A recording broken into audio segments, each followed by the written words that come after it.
Hare Krishna, dear devotees, please accept my humble obeisances. Now, Glory Srila Prabhupada. I hope you all are well. Welcome you all to His Holy Chandramauli Maharaj's daily call. Hare Krishna Maharaj, please accept my humble obeisances. Now, Glory Srila Prabhupada. Thank you everyone for joining the call. So today, Maharaj will be covering Srimad Bhagavatam, second canto, ninth chapter, and verse number 30. The name of the chapter is Answers by Citing the Lord's Vision. So I will Maharaj, if you're ready, should I start sharing the screen? The Lord's version. Sorry, Maharaj, my volume is very low. Yes, now I can hear you. Yeah, Lord's version, not vision. Oh, version. Yes, you're right. Yes, thank you. Sorry. Hmm. Yes. Okay. Okay. Okay. So, Just going to increase the font and close the YouTube so that it doesn't take much of performance. Yes. Over to you. Om Namo Bhagavate Vasudevaya. Om Namo Bhagavate Vasudevaya. Om Namo Bhagavate Vasudevaya. Yavat Sankyat Sayor Ivasate Kritam Prajabhisarga Vibhajami Bhojanam Aviklavaste Parikarmani Stito Mame Samonadaya Madoja Maninaha.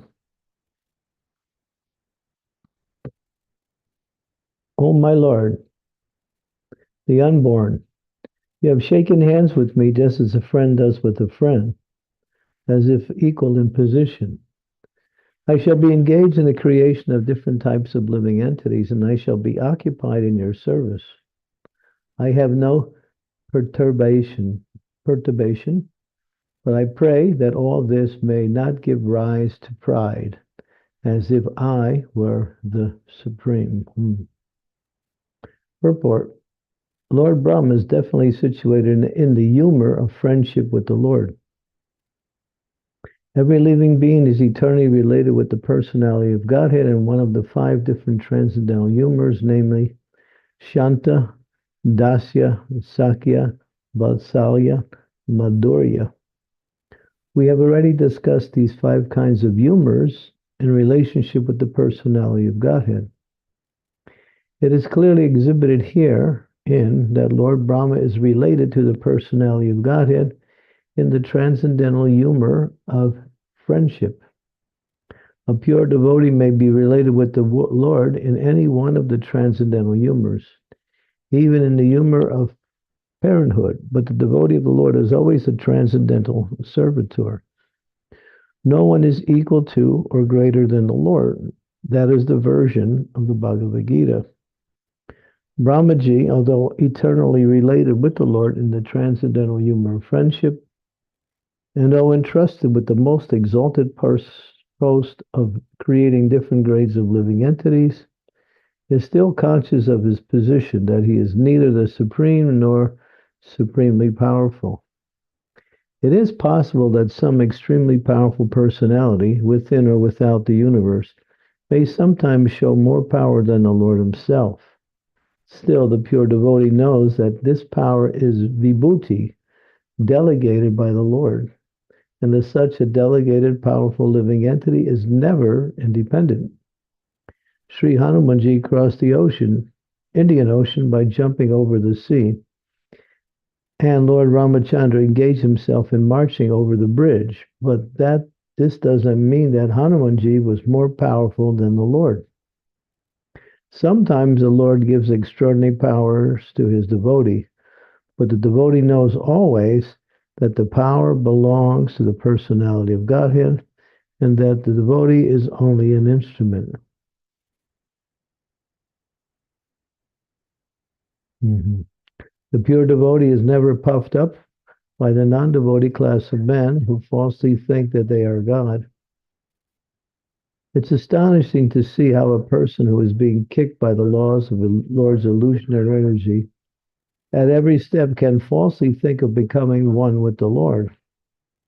Such thinking is the last snare of the illusionary energy offered to the conditioned soul. The first illusion is that he wants to become the Lord of the material world by accumulating wealth and power. When he's frustrated in that attempt, he wants to be one with the Lord. So both becoming the most powerful man in the material world and desire to becoming one with the Lord are different illusionary snares.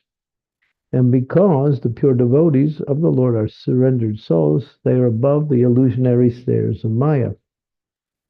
But because Lord Brahma is a pure devotee, even though the first predominating deity in the material world, therefore able to do many wonderful things, he would never, like the non-devotees with a poor fund of knowledge, have the audacity to think of becoming one with the Lord. People with a poor fund of knowledge should take lessons from Brahma when they are puffed up with the false notion of becoming God. Factually, Lord Brahma does not create the living entities. In the beginning of creation, he is empowered to give different bodily shapes to the living entities according to their work during the last millennium.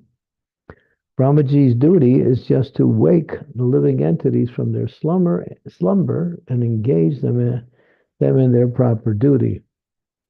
Different grades of living entities are not created by Brahmaji by his capricious whims, but he is entrusted with the task of giving the living entities different grades of bodies so that they can work accordingly. And still he is conscious that he is only instrumental, so that he may not think of himself as a supreme powerful Lord. Devotees of the Lord are engaged in specific duty offered by the Lord, and such duties are successfully carried out without hindrance because they are ordained by the Lord. The credit of success does not go to the doer, but to the Lord. But persons with a poor fund of knowledge take the credit of success into their own accounts and give nothing to the credit of the Lord. That is the symptom of the non-devotee class of men. Om Gyantam Mirandasya Ginajana Salakaya Chaksun Militam Yena Tasmai Sri Gurave Namaha Nama Om Vishnu Padaya Krishna Prasthaya Bhutale Srimakte Bhakti Vedanta Swami Niti Namine Namaste Saraswati Deve Gauravani Pacharine Nirvisesa Sunyavari Paschatya Satarne Vanchakalpa Tarubhascha Kripa Sindhuve Bacha Patitanam Bhavanebhyo Vaishnavebhyo Namaho Namaha. Sri Krishna Chaitanya Prabhu Nityananda Sri Advaita Gadadhar Srivasari Gaur Bhaktivinoda Hare Krishna Krishna Krishna Hare Hare Hare Rama Rama Rama Hare Hare.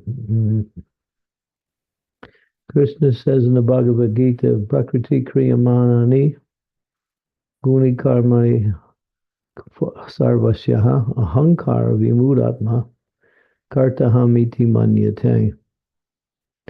That the living entity thinks himself actually the doer of work which are actually carried out by material nature, or under the influence of the Lord directly through the spiritual energy. So, to one of the most difficult principles to somehow understand is that although we're doing so many things, we are not the doer. Everything is carried out by the agencies of the Lord through his different energies. For the non-devotees, this material energy, and for the devotees, they're under the Paraprakriti, the transcendental energy, and therefore they're engaged in devotional service. And everything is given by the activities performed according to the quality of the activity, and the result is given by either Krishna through the spiritual realm, spiritual energy, or material energy for the non-devotees.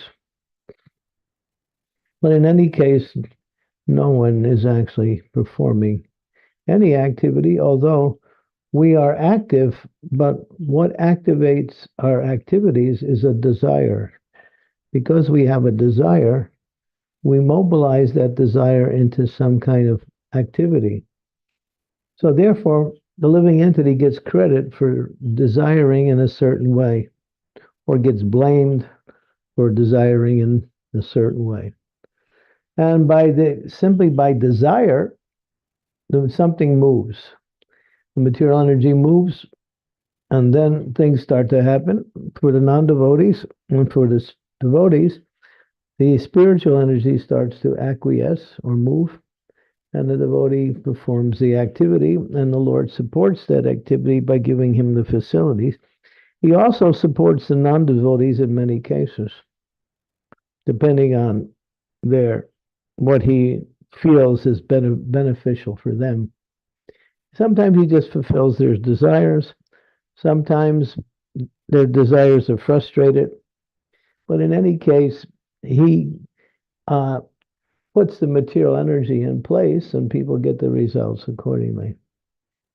So one who is actually wise and intelligent will not waste time trying to perform activities under the energy of the illusionary energy or Maya energy or the material energy, because the benefits and the results are all temporary, and also many times, most of the times, are filled with some kind of results that cause one to suffer.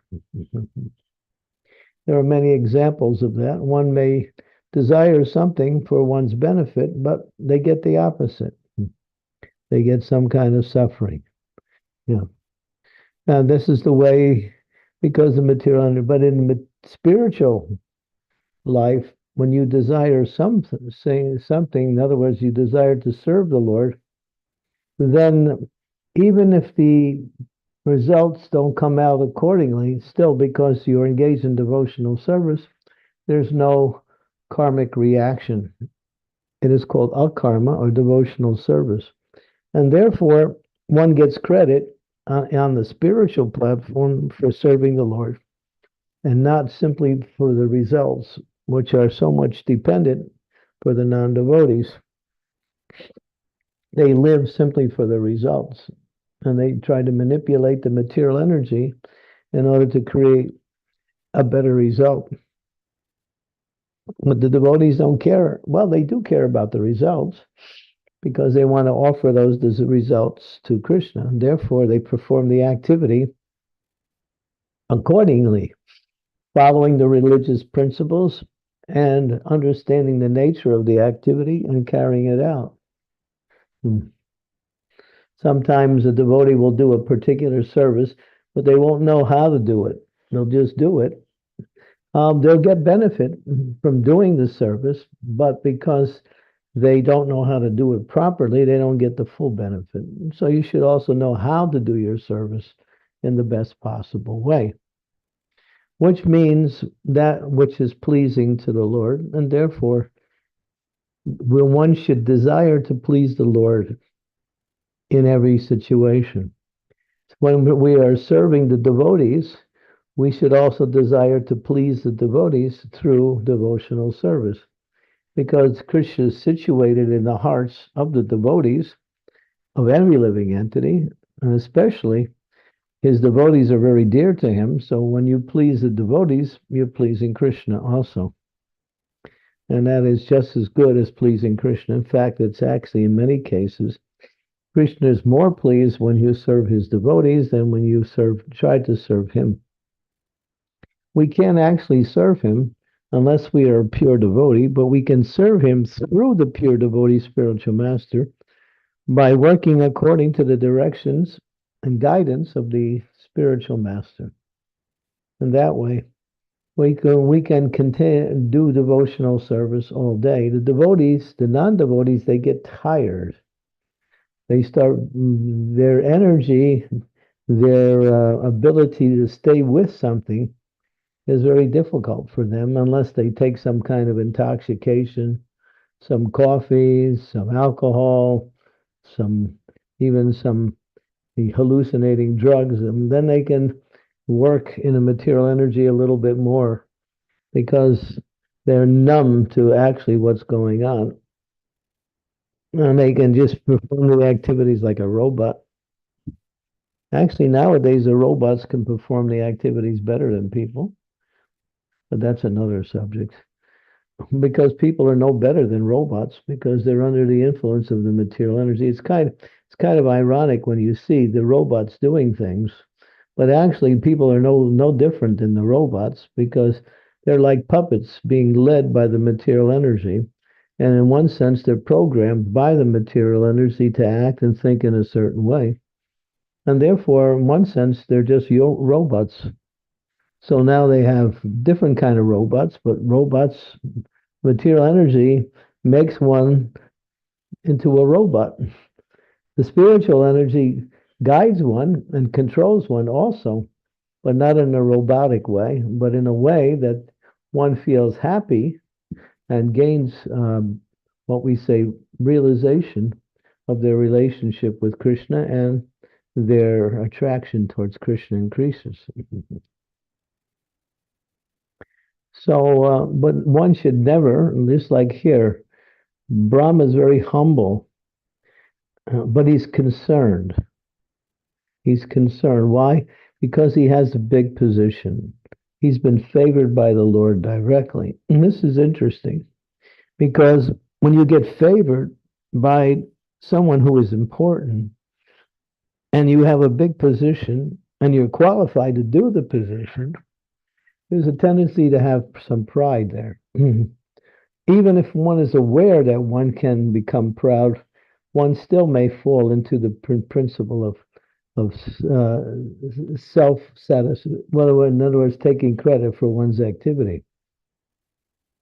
Just like we have the example in the Bhagavatam, same Lord Brahma, when he saw Krishna playing with his cowherd boys on the banks of the Jamuna, and along with the calves and the cowherd boys, he had seen Krishna, he had heard, he hadn't seen, he had heard Krishna had killed this very powerful demon, the Gasur, and all the demigods cheered the killing of this demon. And Brahma heard the commotion or the celebration, and he came out to see what was happening. But he couldn't understand who Krishna was at that time. And therefore, he tried to use his position to overshadow Krishna by trying to create a situation where he was going to fool Krishna. But he became the fool, actually. No one can fool God because God knows everything, and God knows you better than you know yourself, actually. That's a fact. That's why we say the more we become God conscious, the more we know about ourselves. And so he tried, but Krishna, just to humble him, expanded himself. He did it for many reasons, but the main reason was to humble Brahma. He expanded himself into different cowherd boys and calves who were stolen by Brahma and became the exact duplicates, all the way down to all of their mannerisms. It was exact. Everything about them, the way they talk, the way they move, everything. Krishna showed Brahma exactly the cowherd boys in the same way that they were. But when Brahma saw that, he was bewildered, thinking, what is this? Is there two sets? He went back to the cave where he had taken the calves and the cowherd boys to see, and he saw that they were still there in yoga nidra. They were sleeping. And but actually, he became overwhelmed with confusion. And after some time, Krishna revealed himself not only as the cowherd boys and calves, but all of the Vishnu. He showed that every one of them were Vishnu manifestations. So each of the calves and the cowherd boys turned into Vishnu, showing Brahma that actually they were him. So Brahma became humble, and then he offered prayers, which is the 14th chapter of the Bhagavatam, 10th canto, 14th chapter. Beautiful prayers by Lord Brahma. Beautiful prayers. Very powerful prayers by Lord Brahma. So, yeah, but he was humbled, and he felt, as that sometimes we use the analogy, Brahma was like a firefly in the presence of the sun. When a firefly flies in the presence of the sun, you can't see whether his tail is on or off because his light is so insignificant compared to the light of the sun. So Brahma, although very powerful, and compared to us on this level of existence, he is very powerful. But compared to Krishna, he was no more than just uh, an what we say a doting insect. Krishna's powerful, and Krishna's power is immense. Nobody can understand how powerful Krishna can. He can just think. Simply by thinking, he can destroy all three worlds just by thinking. Krishna is so powerful. His power is not measurable. He is the supreme power of all powers. And therefore, we in the material world, people like to get connected with very powerful people. Sometimes people go and they want to be with powerful and very important people. So they arrange to get their picture taken with them, and they pay something, and they show their friends, look who I was with, you know. But and those persons that are considered powerful by material definitions, by material standards, are totally insignificant because Krishna is the source of their power. So if we are interested in getting connected with someone who is powerful, why don't we go to the most powerful? And therefore, that power is also your power. Krishna, that Prabhupada also explains that uh, if you need to, Krishna will give you any power you need if you need it, either for devotional service or to protect yourself against the dangers in this material world. Because when you're connected with Krishna, you're connected with his qualities also. And then he manifests his qualities in the life of the living entity. And the devotee does amazing things. Amazing things. Just like it says here, Hanuman. What was Hanuman? He built this bridge across the ocean simply by throwing rocks in the ocean.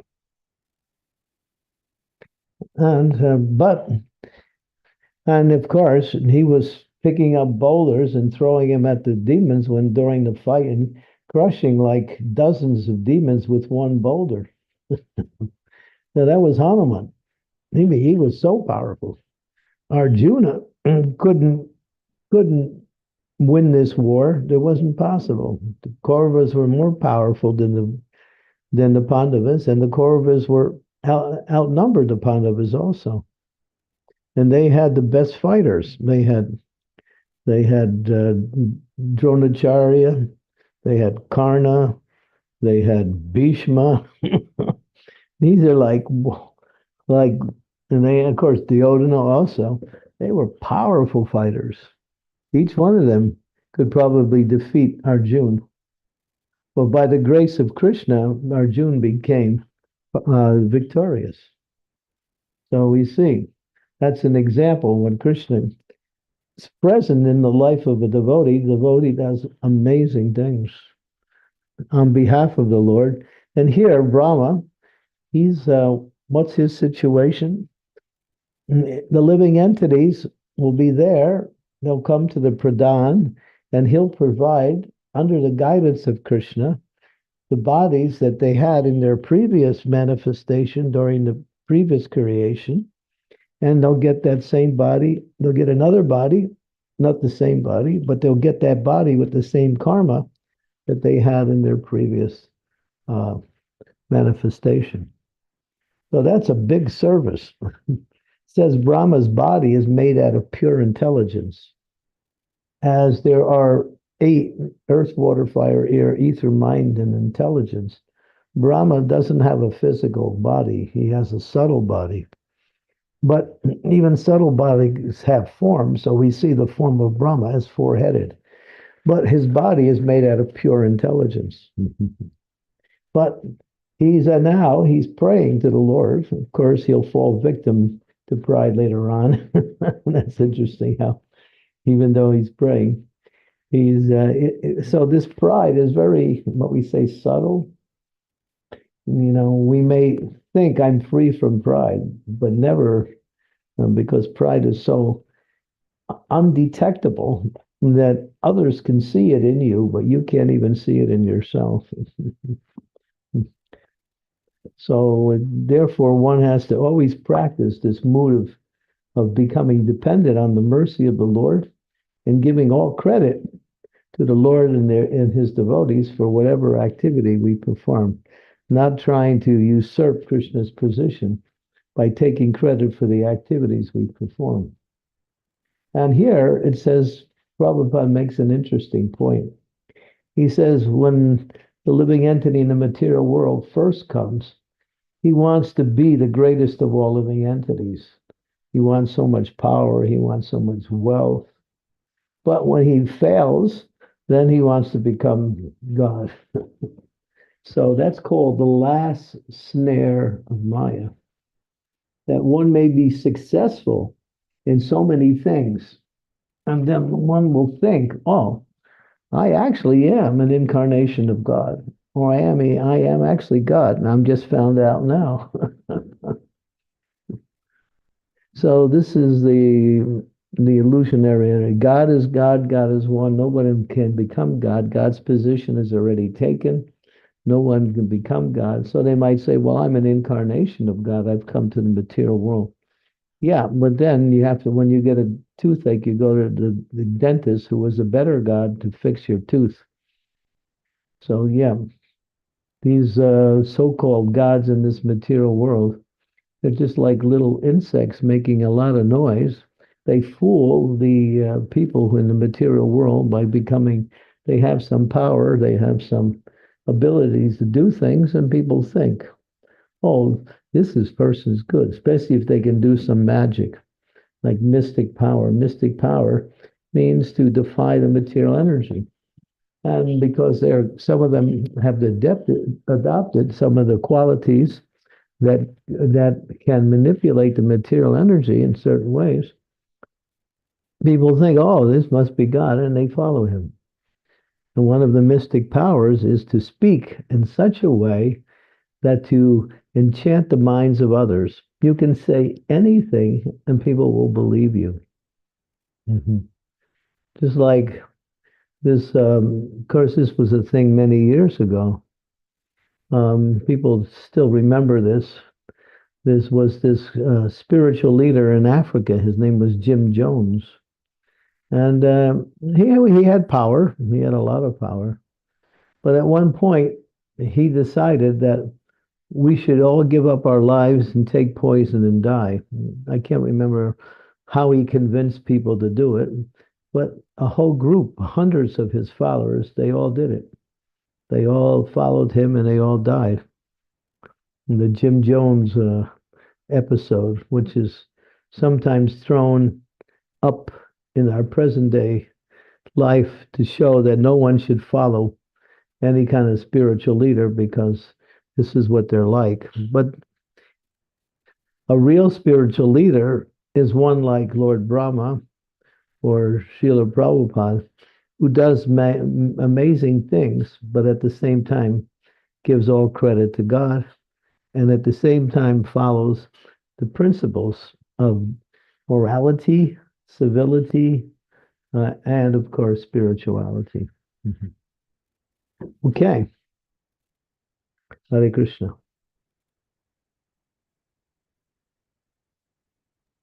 Thank you so much, Maharaj. Very nice. Nicely, you have explained that we are not the doers of everything, whatever we do. And I like the examples of Korva and Pandavas and fireflies as well. Thank you for explaining it nicely. Devotees, if you have any questions, comments, realizations, please unmute yourself and ask. You can also type it in the chat and I will read it for you. It'll be nice to have your cameras on. As always, Maharaj request everyone to show up. So, first, Okay. okay, so we have a question from Krishna Kaviraj Prabhu. Please go ahead, Prabhu. Thank you. Hare Krishna. Please accept my humble obeisances, Guru Maharaj. All glories to Srila Prabhupada. Guru Maharaj, he mentions that when a devotee is doing something or empowered and doing something big and nice for Krishna, and they could become proud. But I feel that also when devotee, even they're doing something small for Krishna, they could still start to become affected by pride. So how does a devotee know if they are becoming affected by pride? Ask your best friend.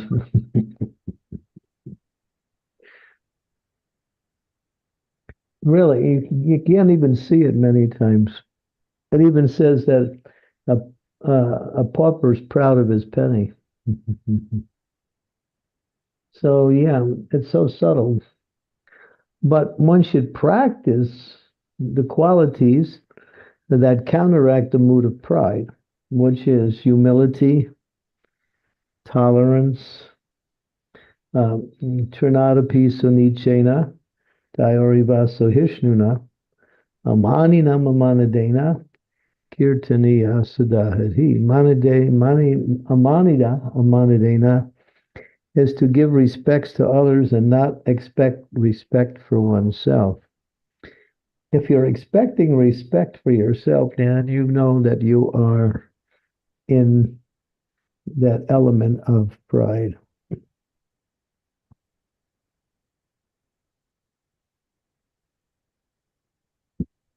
Thank you. Thank you very much. Now, if you're a parent, which you are,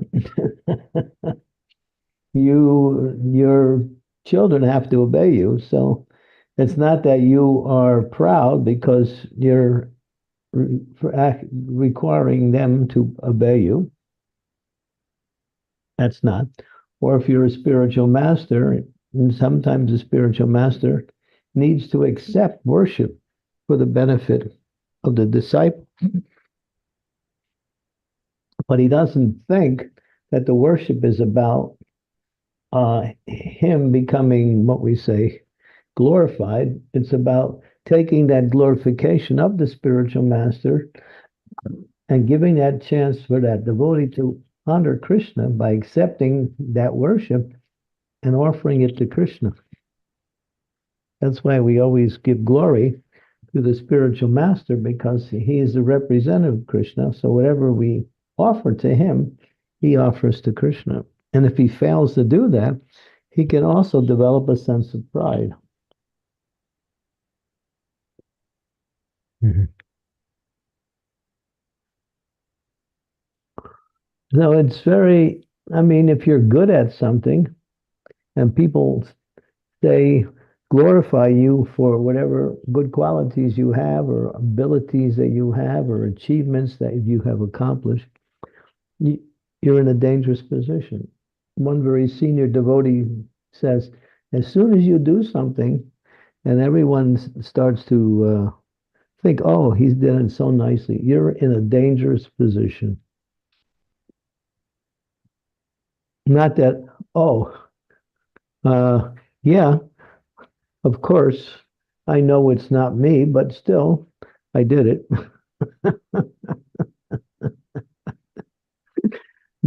Well, 90% glory is to my spiritual master and 10% for me. Got to get part of the, so that this is another form of illusion. So whatever we do, we're empowered by the Lord or by the Lord directly or through different agencies of the Lord. If the Lord wants, he can make you, you can't even remember your own name if he wants you to forget your own name. What to speak about doing something.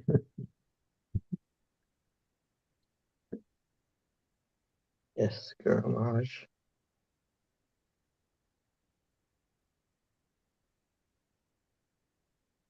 So yeah, we practice that verse, Trinadapi Sunichena. That is the most important verse for developing the qualities of a Vaishnava.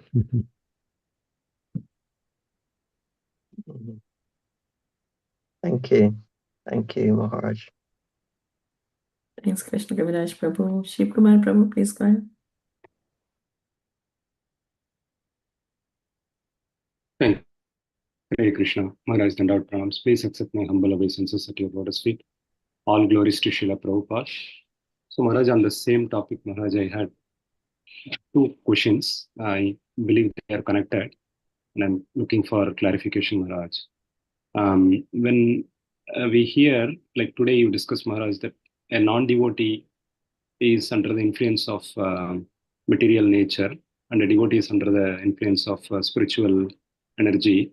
And in both the cases, it's just a desire that belongs to the jiva, and it's actually done by one of the energies of the Lord.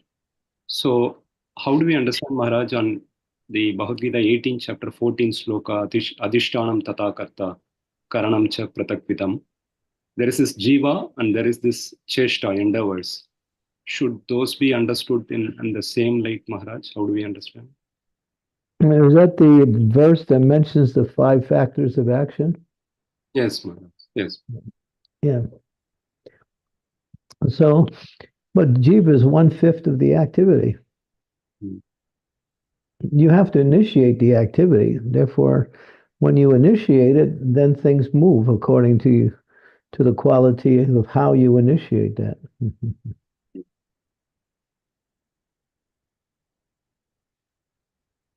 Yeah.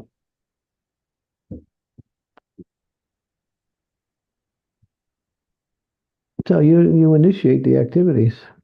So you're 1/5. So if you claim that it's I'm the doer, you're not considering all of the other 4/5, which are the endeavor, time, the paraphernalia, and the supersoul.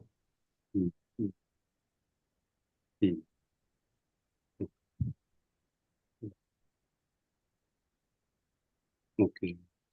Maharaj, also one follow-up question, Maharaj. Now, if we kind of take up the endeavors in this mode of it's Lord's energy that's kind of driving us, is there a risk of not taking up responsibility for our actions, Maharaj? Then how can we guard ourselves from? Yeah, that's cheating. Mm, Cheating. mm, And if you say, well, I'm not the doer, something goes wrong, you say, well, it wasn't me, I didn't do it.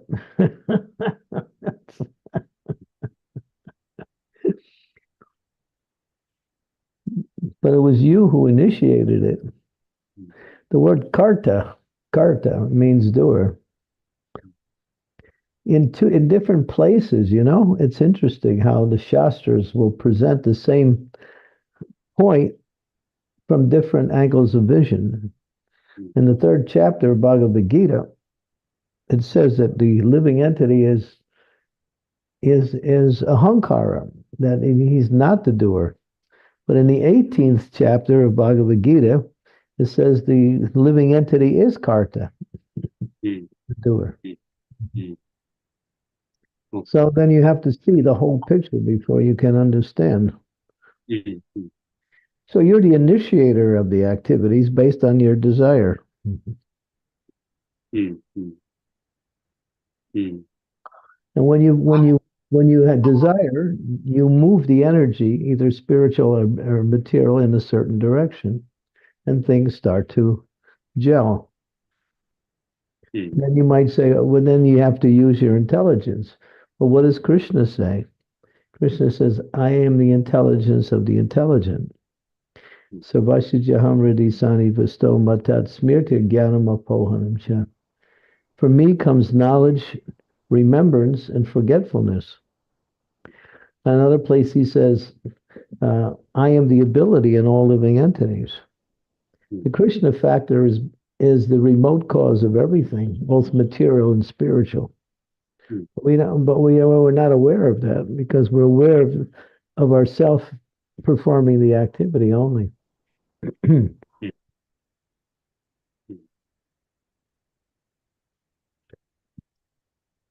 have to understand he says, Bhoktaram Yagya Tapasam Sarvaloka Maheswaram. He is Bhokta. He is the enjoyer, and everything is happening under his will. Material, spiritual. But when we do something wrong, we can't say that that was his will. No. Or we do something that if we do something wrong in spiritual life, it's not wrong. It's just there is some purification coming by that wrong activity. That's all. But in material life, when we do something wrong, we actually are not understanding how to do things.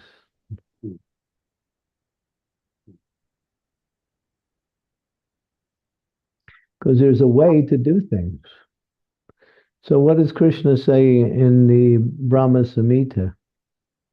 By perseverance and practice, and by following scriptural evidence.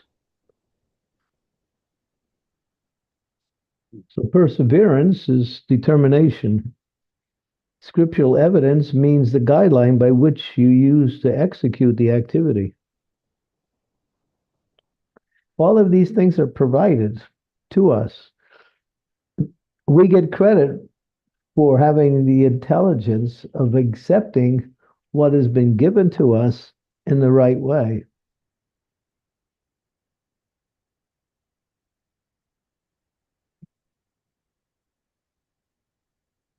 Just like people perform material activities, and they're always trying to adjust their material activities to make the results according to their desire.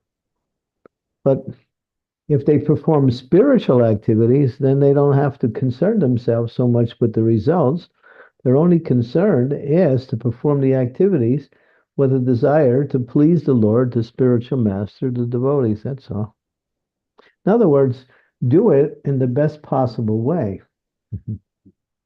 So a devotee doesn't think, well, because I'm not the doer, it doesn't matter how I do it or what is the result. No, they try to do everything nicely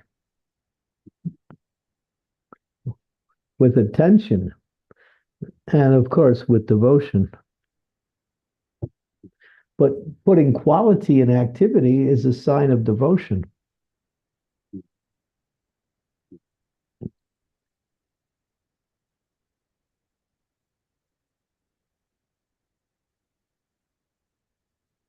Thank you so much for the details. Thank Yeah.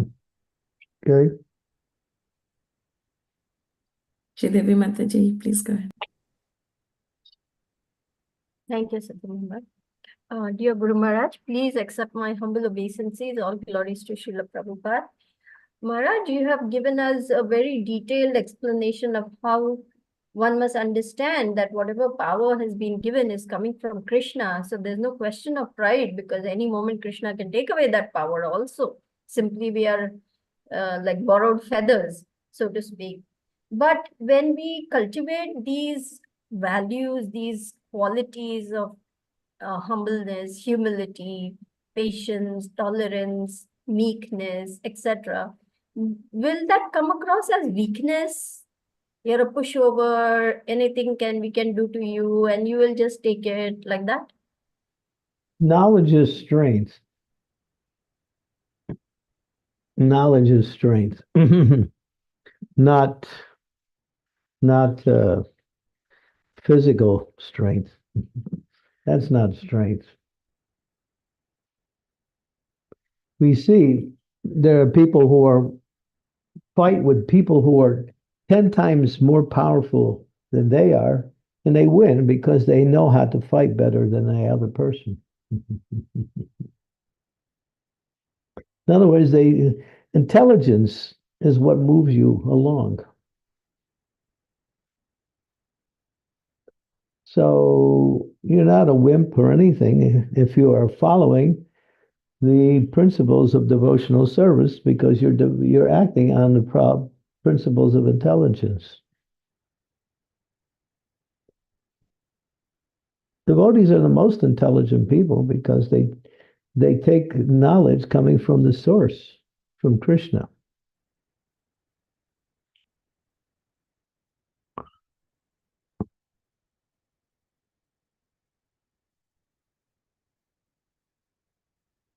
Okay.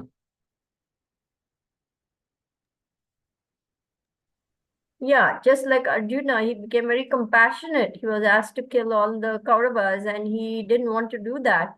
And then finally, when Krishna explained the whole Bhagavad Gita, he became convinced and therefore empowered to carry out his duties. Yeah. It's all about empowerment. Everyone is empowered accordingly. Some are more, some are less, some are empowered materially, some are empowered spiritually. Empowerment is the force behind all of the activities. Okay, Guru Maharaj, do you have a few minutes after the class? I would like to speak with you briefly. Okay. Thank you. Thank you, Devi Be, Mataji. yeah, it should be very brief because we're running a little tight today on time. So, Pavni. Hare Krishna Guru Maharaj, please accept my humble obeisances, our Guru Srila Prabhupada and your divine lotus feet. Maharaj, we hear that then great souls come to our temple or they come to our home. We should take as much as association we need. But at the same time, it is said that they are like fire because if we associate too much, we might commit an offense and go down in our bhakti. So, how do we understand this fire and association? Yeah, you have to be careful. Vapu means personal association. So Prabhupada said Vapu means you can go up or you can go down. Vani only takes you up, but Vapu, you can go either way. So learn the proper behavior, and that way you won't commit any offenses. And always be careful. Speak what is important, what is relevant. Don't try to impress the senior devotees by your own qualities.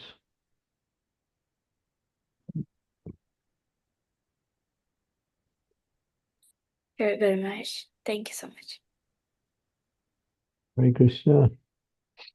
Thanks, Sridevi, Pavni. is that the same hand or a different hand? Okay. So, okay, maybe if there's no more questions, maybe we can end here. Okay, Maharaj. If there's Thank any you. more, let's see. There is a question from Krishna Kaviraj Prabhu. Yes, go ahead. Krishna Maharaj, you're talking about us doing the right things or doing the right things the right way with intelligence. And sometimes I feel like sometimes we can be doing the right things. We may be doing something we're experiencing and we're doing it correctly, but we haven't got the right mood in that occasion. And because we haven't got the right mood, we're not getting the right result. Or sometimes I think we're doing something we're not, and on the counter that, sometimes we're doing something that's physically beyond our capability, but because we have the right mood, we are getting the right result. Well, it's both. It's both. It's both the endeavor and the proper mood. That's all. It's devotion with intelligence. Yeah. Yes. Prabhupada would say that, what is it we call it?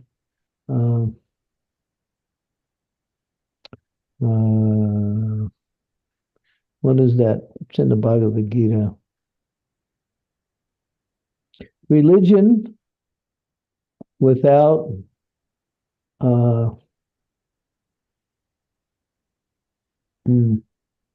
religion without philosophy. Religion without philosophy is mental speculation. No, is sentiment or fanaticism.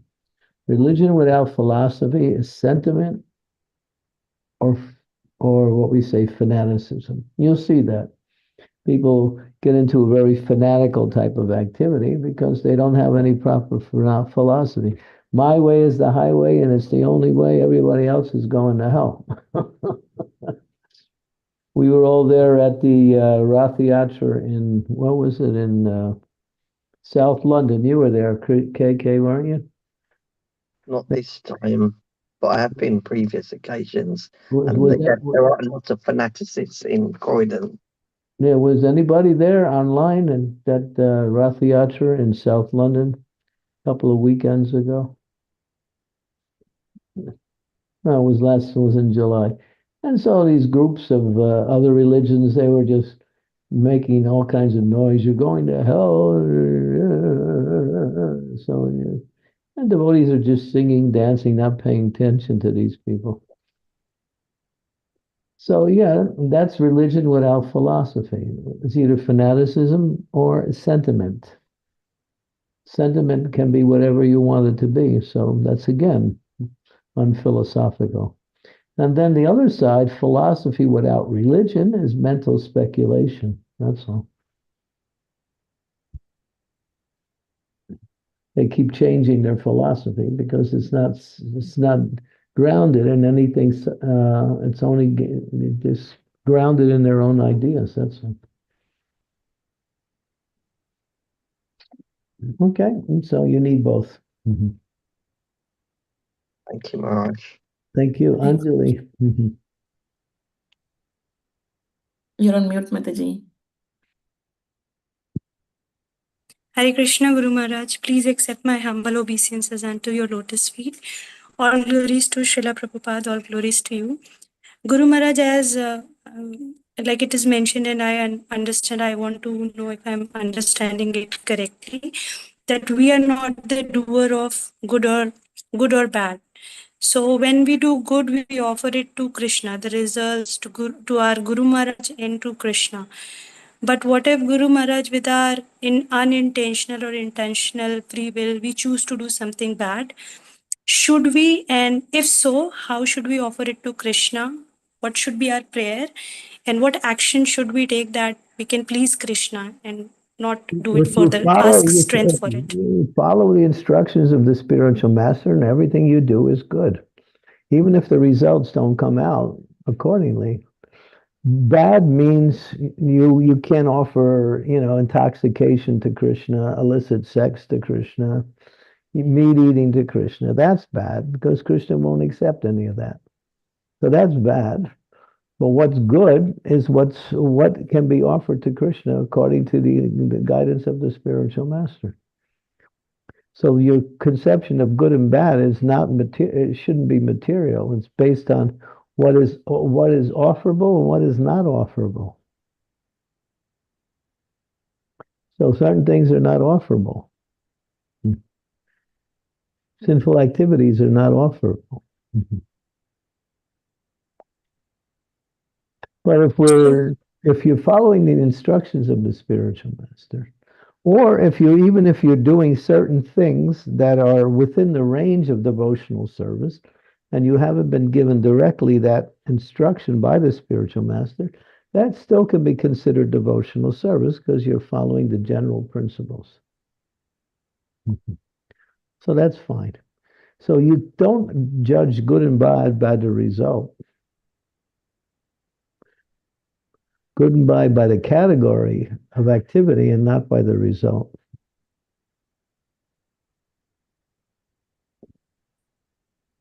So Guru Maharaj, if something has been done in the past, now how can we purify ourselves? Chant Hare Krishna. That's what it says. Any sinful reactions that you've done in the past, just chant the holy names. And in due course of time, the reactions of those sinful activities will be destroyed by the power of chanting. The only thing, the only thing you can't nullify by chanting is the offenses to Vaishnavas.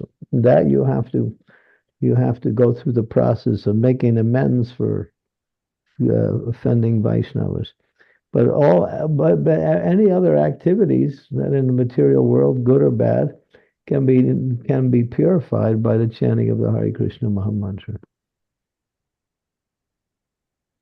Yani kani chapapani brahmahatridikani chan kani tani parasidyanti praksana pade pade. Sri Devi, get the translation to that.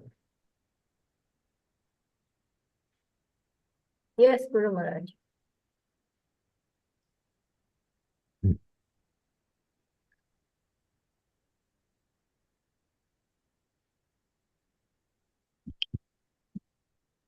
What does it say? This is the prayer we sing when we circumambulate Tulsi Devi. So what's the translation?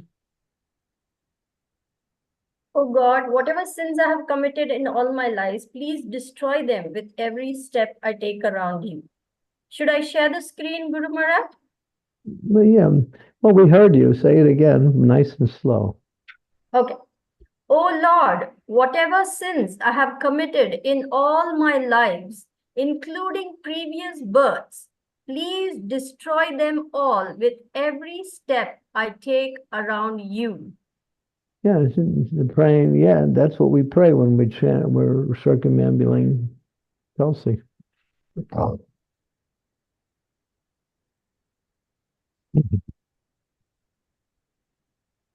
Yani papani pop sin. Yani kani chapapani brahmahat riddhikani cha. Even the sins of killing a brahmana. Brahmahatya. That's a very grievous sin.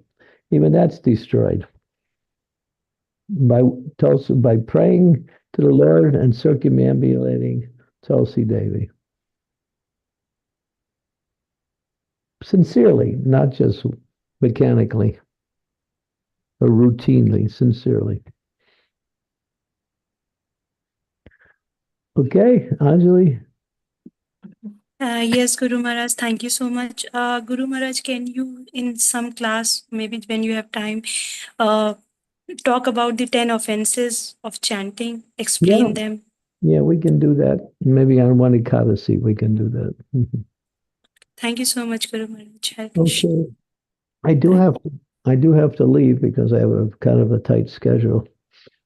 And so we'll be here tomorrow for sure for tomorrow's class. And then there's some change upcoming after tomorrow, but that'll be explained by Srimati Devi. She'll explain everything to you.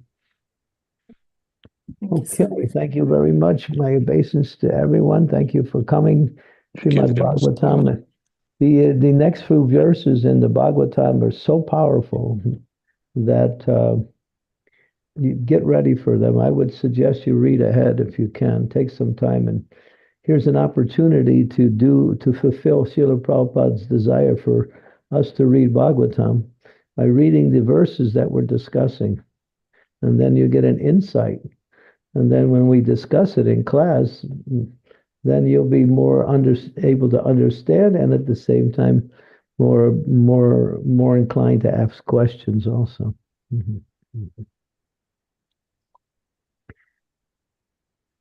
Okay, Satya Baba, thank you for smiling at everyone. She's always smiling. Bye, Mercy Guru Maharaj. Okay, Shranky, yes, you want to say something? Yes, Hare Krishna Maharaj, please accept my humble obeisances. All glories to you and Srila Prabhupada. Maharaj, one thing about reading Bhagavatam or Bhagavad Gita, any book, does it matter if we are reading through the book or we are reading it online? Does it make a difference or it is fine either way? Yeah, it depends on the individual. I like the book over online. Krishna. Hare Krishna. Sorry, Maharaj. He's okay. This is the last part of the program, so he can jump in and make his proposals. He's so fond of you, Maharaj. I'm sorry. He's like every time, even like sometime if he's not listening and if I say I will tell Maharaj, he will do that thing in seconds. Oh,